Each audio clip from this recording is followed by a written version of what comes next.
going on, YouTubers? It's me once again, RKO2582, here to do my Raw Super Show review for May the 25th, 2012.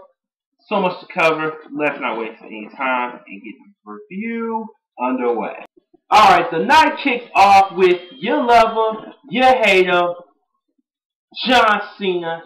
And pretty much he was saying what most of us were thinking, saying like, what the hell happened last night? And pretty much he was pissed just like I was. And then he was all saying Johnny Ace is nothing but a selfish man. And pretty much he was mad. Of course, what happened, obviously the predictable Big Show heel turn. And of course, and he said, I have no regrets on my actions during his match with Johnny Ace at Over the Limit this past Sunday. And then here comes Ho-Ski in Power Eve. And then she introduces Hulkman, of course, to his booze his ass too. And oh my god, he came out in a motorized wheelchair or something like that. And then he makes a match for No Way Out next month's pay-per-view with his match, which is no surprise, the Big Show. And then, of course, the Big Slow comes out. And then he explains, pretty much I figured this out. He explained why he did. He was like, it was my job. And he's like, I cried on national television. And then he was all acting all angry, like, are you listening to me? And then all this stuff. And I just couldn't help but laugh at this segment, because the fact that he had Eve, she's a terrible actress. And Johnny Ace, oh my god, he went on and on with the stupid injuries, which were BS. And he can't sell either. And then Big Show to top it all off with his overselling. Oh my god, that was just, ooh, god. And then he explained why he did what he did. And then, yeah, here comes more of the squad, the People Power Squad. You had, yeah, Carlton Banks himself, David Otunga, and he's like, and then he's all saying, and he's like, oh, I'm gonna face John, and then John Cena was not in the mood, and I laughed when John Cena said like, yeah, David Otunga, get your Carlton Banks wannabe ass in the back and keep watching them reruns of Law and Order, and little joke there, and but then of course, yeah, David Otunga faces John Cena, that I'm gonna do it in honor of you, boss. Oh, I hate David Otunga. Yeah, then pretty much, you know what happens. John Cena pretty much squashes Carlton Banks in no time at all. After he hits the FU, and then STFU, he wins the match. But Rex, Hawkins, Darren Young, and O'Neal were beating the hell out of John Cena out of nowhere. I was like, what the hell? And then Sheamus comes in for the save, John, and then Johnny's like, what are you guys doing? I didn't tell you to come out here yet. And then he's like, okay, since the fans love you and Sheamus so much, in honor of People Power, we're going to do a 2 versus 3 handicap match. And it's not just any handicap match. It's going to be surrounded with lumberjacks. Yeah. Oh. Yeah, so later on the night, it was set that John Cena and Sheamus were going to team up against 3 people of Johnny Ace's choosing, and which I'll get to later on in this review. Alright, you had a matchup between 2 guys who didn't get pinned in the Fatal 4-Way World Title match at this past Sunday's Over the Limit. You had Alberto Del Rio and Randy Orton. But before the match got started, Ricard was going to do this stupid entrance. Then I never thought I'd say this, and I'm not even a big Santino fan. I was thanking God Santino came out, and he had the Ricard with the Cobra, and he was doing his introduction of Del Rio, which was kind of funny. But let's get on to the match. Del Rio was hitting his moves and stuff, and then once Orton was starting to get back, doing his usual stuff after he hit the Spike DT, you knew what was coming, RKO, and then out of nowhere, boom, Chris Jericho hits the code breaker, not once, not twice, but 3 times.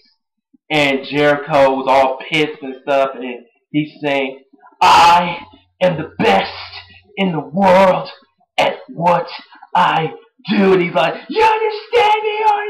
He was all being Jericho angry, and I kind of chuckled at this. Yeah, so and I'm looking at this like, could this mean Jericho's gonna feud with Orton now? So, we'll see. All right, next was one of my favorite segments of the night. You had Daniel Bryan come out, and of course, no surprise, he was gonna call on CM Punk, and yeah, with that quote quote controversial call that happened at Over the Limit Sunday, while he had him in the yes, like Punk had him pinned 1, 2, 3, and Punk like tapped after the 3 count and stuff, and then Dan Bryan saying this is an injustice. He's saying I should be WWE champion, and on. I love this part too. Q&A time, D Bry style. Did he make Punk tap out? Yes. Should he be WWE champion? Yes! And he's like, if I face Punk one more time, I will make him tap out again. Yes! Yes! Yes! Yes! And then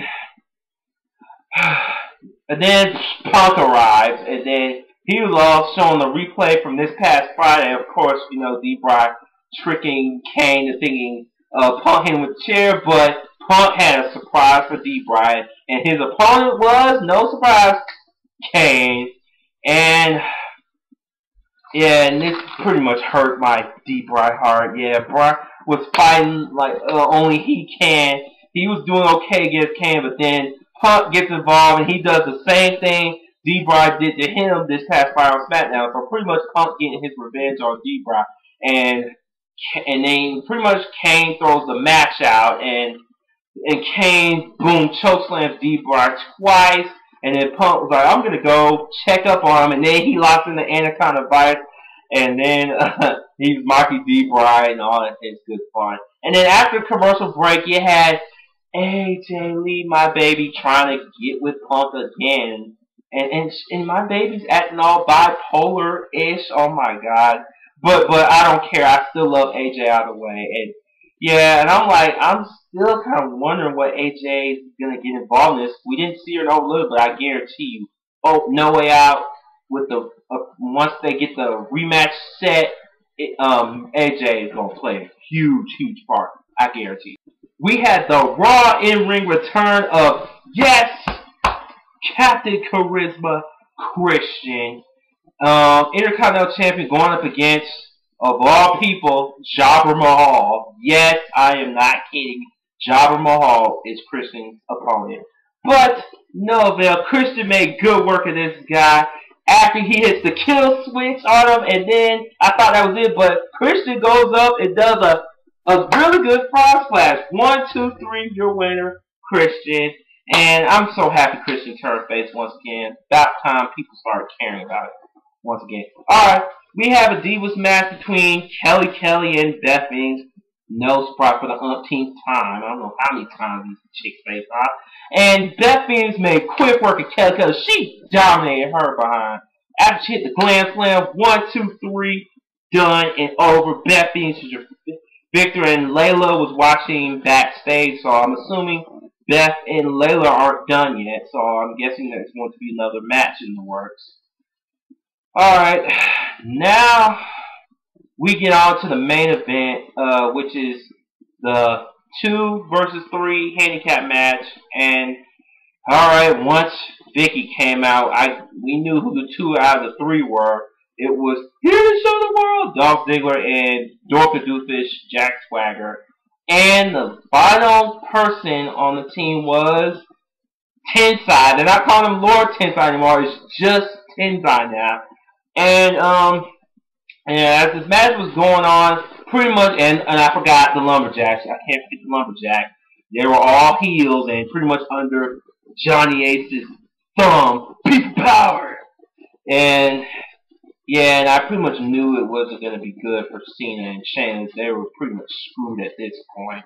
And Sheamus and Cena were doing just fine in this match. I mean, I enjoyed it very much. And then once the Lumberjacks got involved, it got out of control. And the faces came out, like, you know, you have from Kobe Kingston, Funkasaurus, R-Truth, any face you could think of, fought all the heels of it was insane. It was crazy. And then John Cena was trying to chase down Big Show and stuff. He was watching while Funkman was watching as well during this.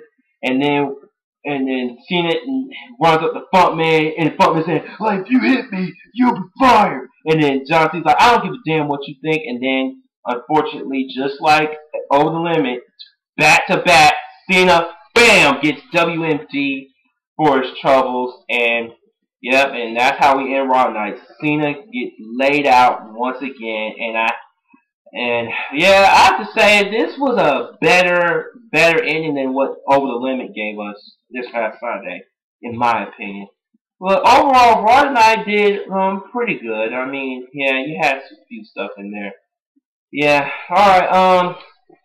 Next Monday, I just found out that the revolution you've been hearing about, it's gonna happen next Monday, and I wonder what the revolution is gonna be. Alright, that was my Raw review for May the 21st, 2012, and this is your boy RKO2582 signing off. Take care.